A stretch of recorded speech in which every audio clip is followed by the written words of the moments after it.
Alors voilà donc une affaire importante, elle est symbolique puisqu'elle touche une entreprise que tous les Français connaissent. Cette question de l'espionnage n'est certes pas nouvelle, mais sommes-nous prêts pour autant à y faire face? Élément de réponse avec Luc Baziz. Comment protéger sa marque sans tomber dans le tourbillon de l'espionnage? Personne n'a vraiment la réponse car avant Renault, Michelin et Valeo en ont déjà fait eux aussi la difficile expérience. Ce cadre de Michelin, par exemple, tentait de vendre des secrets industriels au principal concurrent japonais Bridgestone. Cette étudiante chinoise en stage chez Valeo était sortie avec l'ordinateur de l'entreprise contenant des documents. Finalement, les deux ont été condamnés pour abus de confiance. L'ex-patron de Valeo en a tiré les leçons.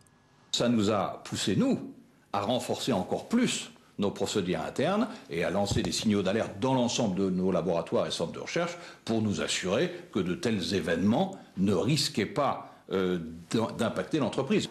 Des enjeux économiques tellement considérables qu'une école de guerre économique a même été créée.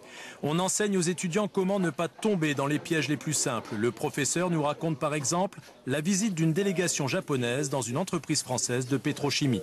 Les Français étaient pourtant prévenus du risque potentiel. Et en fait, il manquait un des touristes japonais qu'ils ont retrouvé avec la cravate plantée dans le bain chimique en train de récupérer la substance chimique sur la cravate qui était analysée le soir ou dans le pays ou à l'hôtel, etc. pour déterminer la molécule, etc. Et ici, on parle de guerre économique parce que la fuite d'informations fait des morts. Ce ne seront plus des morts physiques, mais des morts économiques. C'est 15 000 employés sur le carreau parce que Airbus n'a pas réussi à avoir un contrat, parce que DCNS n'a pas réussi à vendre ses frégates. Au-delà des hommes, la technologie permet aussi de capter de l'information. Au Salon du Bourget en 2009, un policier français spécialisé dans le renseignement intérieur traque des photographes trop curieux comme cet homme. Il donne aussi quelques clés sur l'espionnage aux exposants. Et la personne en fait gratte le joint. Donc sous les ongles se trouvent des particules de ce joint qui sont analysées. Autre danger, les données numériques faciles à copier. Sur Internet, on peut trouver rapidement sur certains sites des petits logiciels qui, une fois qu'ils sont installés sur une clé USB, peuvent pomper rapidement certaines données.